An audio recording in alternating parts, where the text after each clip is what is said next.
ஒரு உயிரினத்தை கொல்லாமலே அதோட இனப்பெருக்கத்தை கட்டுப்படுத்த முடியுமா அப்படின்ற ரிசர்ச்சில் தான் வந்து இப்போ கூகுள் இருக்கிறாங்க. லேபில் வச்சு டெஸ்ட் பண்ணப்பட்ட 32 மில்லியன் கொசுவை வந்து அமெரிக்காவில் ஃப்ளோரிடா, கலிஃபோர்னியா அந்த 2 இடத்துலையும் வெளியில் விட்டு கொசுக்களோட எண்ணிக்கையை குறைக்கிறதுக்கு தான் இப்போ கூகுள் வந்து பிளான் பண்ணியிருக்காங்க. ஸோ நார்மலாகவே நமக்கு தெரியும் ஃபீமேல் கொசு தான் வந்து ஒரு மனிதனை போய் கடித்து ரத்தத்தை உறிஞ்சி அதன் மூலமாக நிறைய டிசீஸை வந்து பரப்புது.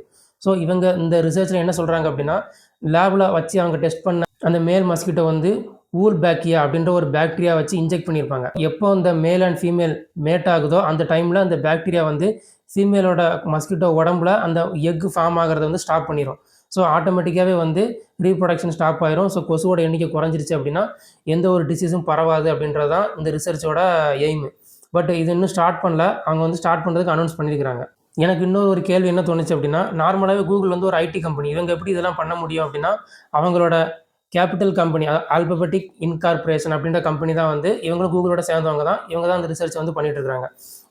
இந்த ரிசர்ச் பேர் தான் வந்து சைட்டோபிளாஸ்மிக் இன்கம்பேட்டபிலிட்டி. அதாவது ஒரு உயிரினத்தை கொல்லாமல் அதோட இனப்பெருக்கத்தை கட்டுப்படுத்துறது. இந்த வீடியோ பிடிச்சா லைக் பண்ணிக்கோங்க. இன்னொரு வீடியோவில் பார்க்கலாம். பாய்.